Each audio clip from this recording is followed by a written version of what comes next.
Comment Homer Simpson m'a aidé à devenir ceinture noire. Sous ce titre un brin facétieux, je l'avoue, l'histoire que je vais vous raconter est une histoire qui va vous démontrer une chose particulièrement étonnante. Quelle est-elle? Le pouvoir des sous-modalités peut vous ouvrir à de nouveaux horizons de vie quasi illimités. Vraiment. Il peut transformer la façon dont vous vous représentez les événements de votre vie. Même les plus difficiles. Lorsque j'ai débuté les arts martiaux, je ne savais pas encore dans quel long cheminement je m'étais engouffré. Arrivé un peu par hasard dans le milieu, je me suis vite pris au jeu. Très vite, une évidence m'apparaissait. Je faisais le rêve de devenir ceinture noire en taekwondo. Pas impossible ce rêve. Mais difficile néanmoins. Car seuls 2% des personnes qui débutent un jour un art martial vont jusqu'à la fin du cycle. Parce que c'est difficile. Parce que cela demande de la discipline. Voire parfois, pas mal de courage. Et oui, en cours de route, des pépins physiques peuvent apparaître. Pour ma part, 2 côtes froissées, une main cassée. 2 orteils abîmés. C'est parfois le prix à payer pour atteindre un rêve. Mais je ne regrette rien. Pour ceux qui ne le connaissent pas, le taekwondo est un art martial coréen proche du karaté. Lorsque je m'apprêtais à passer mon premier examen ceinture jaune, je ne savais pas encore quel moment difficile j'allais vivre. C'est peu dire. Je fis pour la première fois connaissance de mon examinateur. Un certain maître Beom Juli. Aujourd'hui décédé, ce grand maître coréen fut l'un des premiers champions du monde de taekwondo en 1961. À Séoul. Il déménagea ensuite en Europe afin de promouvoir le taekwondo sur le vieux continent. À ce jour, il est l'une des ceintures noires les plus gradées au monde. Jugé plus tôt, il possède le titre honorifique de ceinture noire 10e dan. Membre du Comité olympique international, c'était un peu le Real de Madrid du taekwondo à lui seul. Lorsque mon compagnon de galère me dit ce jour-là qui était mon examinateur, j'ai failli avaler de travers. Moi, jeune blanc-bec belge. Ceinture blanc pâle. Face à l'ogre coréen ceinture noire 10e dan. Forcément, le contraste existe. C'est un peu comme si vous disposiez côte à accent grave côte une Ford Fiesta à côté d'une Ferrari Testarossa au salon de l'auto de Paris. Vous voyez le tableau? J'étais complètement pétrifié. La carrière, l'aura de ce personnage avait le don en effet de pétrifier ceux qui passaient leur grade sous son œil expert et vigilant. Et de ce fait, mon premier examen fut catastrophique. Souvenez-vous de ce que vous avez appris jusqu'à maintenant. Les états limitants ou dynamisants dans lesquels nous nous trouvons déterminent les comportements que nous sommes capables de produire dans une situation donnée. J'avais peur. J'étais pétrifié par le personnage. Je me retrouvais à mon insu dans un état très limitant ne me permettant pas de pouvoir accéder à mes ressources, tant physiques que mentales. Pourtant toutes deux indispensables pour réussir cet examen. D'ailleurs, presque tout le monde était dans mon cas.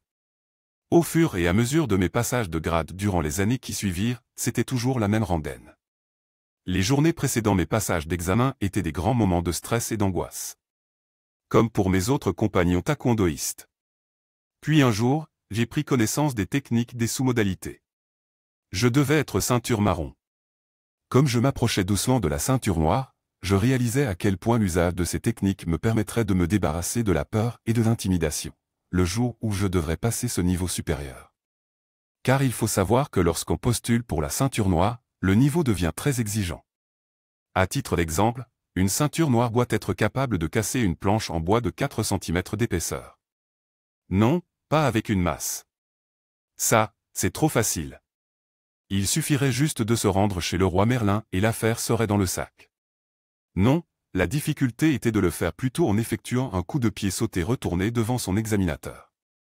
Pieds nus. Aïe. Cela vous situe le degré de confiance en soi et d'exigence que cela demande. Pourtant, lors de mon passage pour la ceinture noire, je me suis moi-même surpris à me retrouver dans un état de calme, de lâcher prise et de détente. Jamais je n'aurais pensé pouvoir me retrouver dans un état aussi dynamisant, vu le contexte. Comment avais-je fait? En me préparant mentalement et grâce à une technique ingénieuse issue des sous-modalités, je pus envoyer à mon cerveau, le jour J, une nouvelle façon de réagir lorsque j'apercevrais le grand maître Beom Juli. Et cette nouvelle connexion de l'esprit devait s'effectuer pile au moment où je l'apercevrais rentrer dans le dojang pour juger mon examen. Une semaine avant l'examen pour la ceinture noire, je me mis ainsi donc dans un état de réceptivité mentale. Chez moi. Seul. loin du bruit. Dans un état de réceptivité tranquille, je me posais alors cette question. Quel serait pour toi le personnage qui symbolise la sympathie et te provoque un fou rire? Homer Simpson, me suis-je dit spontanément. C'est alors que je me répétais mentalement l'astucieux exercice du lance-pierre mental pendant près d'une semaine, que vous apprendrez plus loin dans ce livre. Cet exercice a permis à mon cerveau le jour J, de me retrouver dans un état dynamisant de calme et de détente. Comme jamais encore je n'avais connu auparavant, dans ce contexte si particulier. Pourquoi? Parce que j'avais ordonné à mon esprit d'imaginer la voix et la dégaine d'Homer Simpson dans un kimono, affublé d'une ceinture noire. Des deux nus formaient la boucle de sa ceinture noire. Vous voyez un peu le tableau? Je suis presque sûr que vous esquissez un sourire du coin de la bouche, non? Le meilleur de l'histoire. Lorsque j'aperçus mon examinateur, le grand maître Beom Jouli, mon cerveau switcha littéralement, en renvoyant instantanément dans mon esprit l'image d'Homer Simpson, de son rire stupide et de sa démarche bedonnante.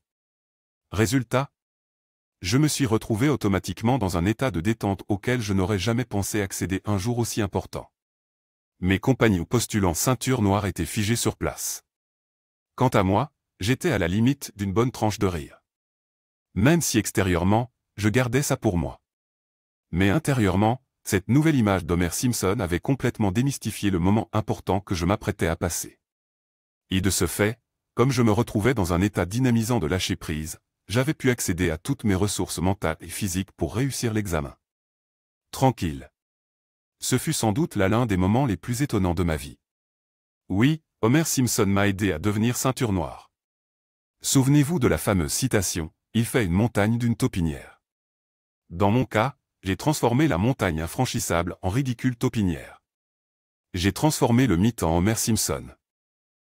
Vous aussi, vous pouvez transformer vos peurs en quantité négligeable. Vous pouvez transformer vos montagnes en taupinières. Vous pouvez transformer les ténèbres en lumière. Vous pouvez transformer la tristesse en comédie musicale. Vous saisissez maintenant le principe?